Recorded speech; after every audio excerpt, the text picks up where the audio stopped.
Julian আলভারেজকে নিয়ে দীর্ঘদিন ধরে আগ্রহ দেখালেও শেষ পর্যন্ত তাকে পাওয়া বার্সেলোনার জন্য কঠিন হয়ে পড়েছে। আর তাই এবার নাকি নতুন পরিকল্পনা সাজিয়েছে কাতালান ক্লাবটি। সেই পরিকল্পনার কেন্দ্রে রয়েছেন আর্জেন্টিনার আরেক বিশ্বমানের স্ট্রাইকার লাউতারো মার্টিনেজ।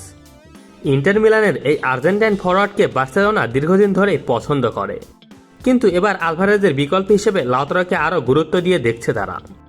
লাউতারোর সবচেয়ে বড় শক্তি হলো তিনি শুধু গোল করতে পারেন না, দলের আক্রমণ তৈরিতেও গুরুত্বপূর্ণ ভূমিকা রাখতে পারেন।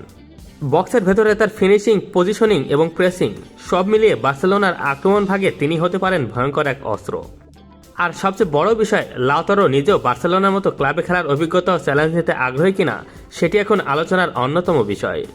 তবে এই ট্রান্সফারও মোটেও সহজ হবে না, কারণ লাউতারো ইন্টার মিলানের গুরুত্বপূর্ণ খেলোয়াড় এবং তাকে ছাড়তে হলে বার্সেলোনাকে বড় অঙ্কের অর্থ খরচ করতে হবে।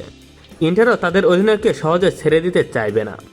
অর্থাৎ আলভারেজকে না পাওয়ার হতাশা থেকে বার্সেলোনা এবার যদি লাউতারোর দিকে পুরোপুরি ঝুঁকে পড়ে, তাহলে সামনে আসতে পারে বিশাল এক ট্রান্সফার লড়াই।